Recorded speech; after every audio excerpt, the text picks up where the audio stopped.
The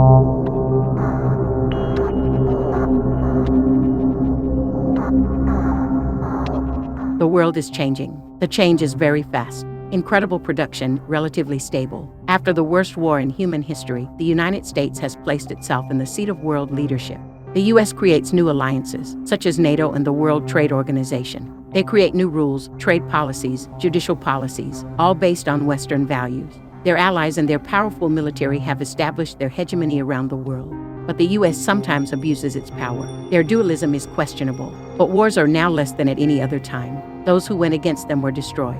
But this era is coming to an end. How?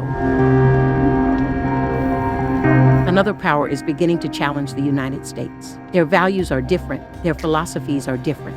Created blocks of their own with whom to trade.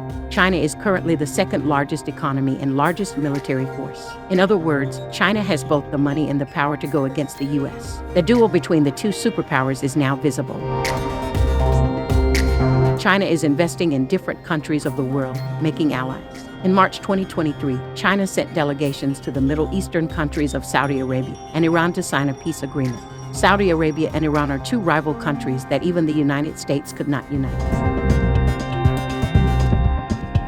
China formed BRICS, a new alliance with Brazil, Russia, India, and South Africa to reduce U.S. economic influence. China is building an alternative economic bloc. Since 2009, BRICS summits have been held every year and new action plans have been decided.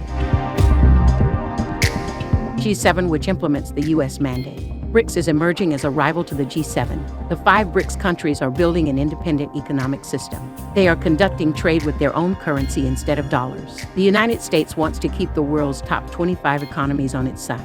China also wants countries to come to their bloc. An example can be given in Brazil. Those who have very good relations with the U.S. are also members of China's bloc BRICS. That is why Brazil did not sell arms to Ukraine. The country is on both sides for their own interest. India is also progressing in the same way. It buys cheap oil from Russia and imports half of its weapons needs from Russia. Saudi Arabia imports all its weapons from the U.S. But in terms of other trade, Saudi Arabia's choice is again China. Turkey is a member of NATO, and they are developing relations with Russia. Pakistan is no exception. Their relationship with the U.S. is not known to anyone, and they are doing business with China. China is investing billions of dollars in the African continent.